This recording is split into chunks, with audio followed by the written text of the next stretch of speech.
நம்மளுடைய கடமை அனைவருக்கும் ஒரே கல்வியை கொடுக்க வேண்டியது. அதை நாம் சிறப்பாக செய்திருக்கிறோம்.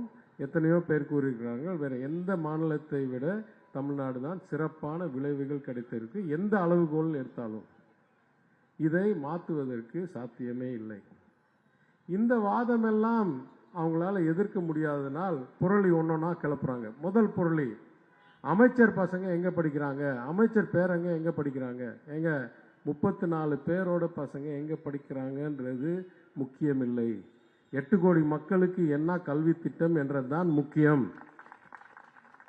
எந்த வாதத்திலையும் தனிநபருக்காக திசை திருப்பும் போது இது மிகவும் தோல்வி அடையக்கூடிய வாதத்தை தான் திசை திருப்புறாங்கன்னு நம்ம எண்ணணும். ஆனாலும் நான் ஒரு உண்மையை இங்கே சொல்ல விரும்புகிறேன். ஏதோ ஒரு கட்சி தலைவர் இன்னைக்கு ஏதோ ஒரு பேட்டியில் சொல்லியிருக்கார், அமைச்சர் பிடிஆரோடைய பசங்க எத்தனை மொழி படித்தார்கள் என்று சொல்லட்டும். நான் தெளிவாக விளக்கம் இன்றைக்கு சொல்கிறேன். எனக்கு இருக்குது 2 புதல்வர்கள். என் அப்பா பேருக்கு 2 பேருக்கும் அவங்க 2 பேர் பிரித்து வச்சிருக்கேன். ஒருத்தர் பேர் பழனி, ஒருத்தர் பேர் வேல். என் 2 பசங்களும் எல்கேஜிலேருந்து ஸ்கூல் முடிக்கிற வரைக்கும் இரட்டை மொழி கொள்கையில் தான் படித்தார்கள்.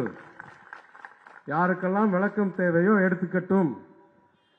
அடுத்து நான் கூறுகிறேன், அவங்க சொல்றாங்க 52 லட்சம் பேர் அரசு பள்ளியில் படிக்கிறாங்க, அவங்கள மாத்திரம் ஏன் 2 மொழி தான். 56 லட்சம் பேர் 58 லட்சம் பேர் தனியார் பள்ளியில் படிக்கிறாங்க, அவங்களுக்கெல்லாம் ஏன் 3? அப்படியே கிடையாது. போர்டை, அதாவது கல்வி திட்டத்தை பொறுத்து இருக்கு.